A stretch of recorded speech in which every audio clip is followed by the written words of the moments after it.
آپ کے جو اندر کی پاکیزگی ہے وہ بہت سارا فضل لاتی ہے اللہ کا.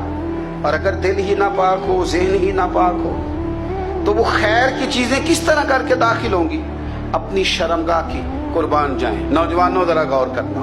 میرے نبی کریم صلی اللہ تعالی علیہ وسلم کے بارے میں حضرت عائشہ صدیقہ فرماتی ہیں کہ عرب کی کواری لڑکیاں بڑی حیا والی ہوتی تھیں، لیکن اللہ کے پیارے رسول صلی اللہ علیہ وسلم عرب کی کواری لڑکیوں سے بھی بڑھ کر حیا والے تھے.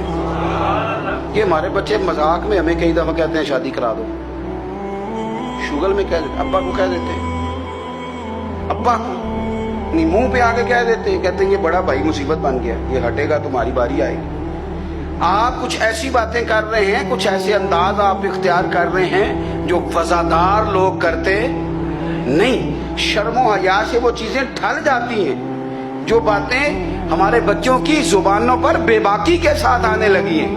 اور میں آپ کو ایک عقلی بات عرض کرتا ہوں، آپ اپنی زبان سے جو جملے خود ادا کرتے ہیں وہ جملے آپ کے دل پر بھی اثر کرتے ہیں. اگر آپ غلط بات بار بار کریں گے تو آپ کا دل بھی غلط بات کی طرف مائل ہو جائے گا. آپ 10 بار 15 بار 20 بار کوئی خیر کی بات کریں، خیر کی، تو آپ دیکھیں کہ آپ کا دل بھی خیر کی طرف مائل ہو جائے گا. آپ خیر کی باتوں پر اپنے آپ کو لائیں، اچھی باتوں پر اپنی توجہ لائیں، آپ کا دل بھی اچھائی کی طرف مائل ہو جائے گا. کفل کا ایک واقعہ ترمذی میں ملتا ہے. ایک شخص کفل نام کا تھا بنی اسرائیل میں. ایک عورت مجبور تھی، اس کے بچے بھوکے تھے، تو کفل نے اسے مائل کر لیا کہ تو میرے ساتھ گناہ کرے گی تو پھر میں تیرے بچوں کی روٹی تجھے دوں گا. تو وہ عورت پہلے تو بیچاری نہ مانی، لیکن بچوں کی بھوک دیکھ کے مجبور ہو گئی. جب کفل کے قریب گئی نا وہ عورت، اس نے دروازے سارے بند کر لیے. ترمذی شریف میں اس کا واقعہ موجود ہے. چاروں جانب سے بند ہو گیا سارا کچھ. لیکن جب وہ کفل کہتا ہے میں اس بی بی کے پاس جانے لگا تو عورت کا وجود کانپتا تھا.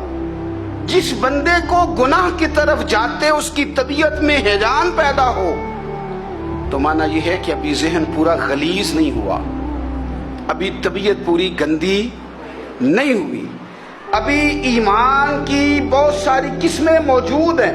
عورت کا وجود کانپتا ہے. تو کفل کہتے ہیں کہ میں نے اسے کہا کہ سارے دروازے بند ہیں، ڈرتی کیوں ہے؟ تو کہنے لگی ڈرتی اس لیے ہوں کہ سارے دروازے بند نہیں ہوتے، ایک دروازہ کھلا ہے اور وہ دروازہ رب قدیر کا دروازہ ہے، اسے کیسے بند کیا جا سکتا ہے؟ تو کہتے ہیں جب اس نے یہ لفظ کہے تو مجھ پر بھی بات کا اثر ہوا، مجھ پر. تو میں نے کہا کہ اگر تو عورت ہو کہ رب سے اتنا ڈرتی ہے تو مجھے تو اس نے مرد بنایا ہے. تو مرد تو ہوتا ہی وہ ہے جو اپنے آپ پر کنٹرول کر سکے. تو اب نہ معاملہ آگے جائے گا، اب یہاں بات رکے گی نہیں، جا میں تجھے آزاد کرتا. عورت گئی، اس نے توبہ کی کفل نے، اور رات رو کے کہنے لگا مالک آج میں نے توبہ کی ہے تو میرے اوپر مہربانی کرنا، میری توبہ ٹوٹنے نہ پائے. رات اس نے توبہ کی، رات ہی انتقال ہو گیا. لوگوں کو پتا تھا بڑا بے حیا ہے، بد کردار ہے، گناہگار ہے، شاید لوگ اس کا چہرہ دیکھنے بھی نہ جاتے، پر مالک کریم ہے نا.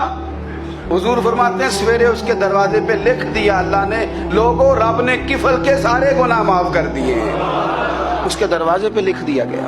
جب آپ اپنی حفاظت کرنا چاہتے ہیں تو اللہ پھر اسباب بھی پیدا کر دیتا ہے. اپنی شرمگاہ کی، اپنی نظر کی آپ خوب حفاظت کریں. اور میں آپ کو ایک بات عرض کروں، ایک بندے کے باحیا ہو جانے سے نا، ایک بندے کے ٹھیک ہو جانے سے اس کے دائیں بائیں بے شمار لوگ ٹھیک ہو جاتے ہیں. نہ چاہتے ہوئے بھی آپ کی نیکی کا اثر آپ کے دوستوں پہ پڑتا ہے، نہ چاہتے ہوئے.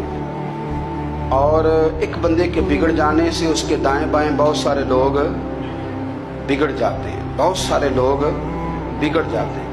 آپ اگر اپنے لب و لہجے پر یہ پابندی لگا سکیں اور اپنے آپ کو اگر آپ سنبھال سکیں تو پھر یاد رکھیے گا بڑی ساری چیزیں بہتر ہو جائیں گی. کچھ چیزیں ایسی ہوتی ہیں جو ہم نہ فراخ دلی سے بانٹتے ہیں، اور کچھ چیزیں ایسی ہوتی ہیں جو مجبور ہو کر ہم دیتے ہیں.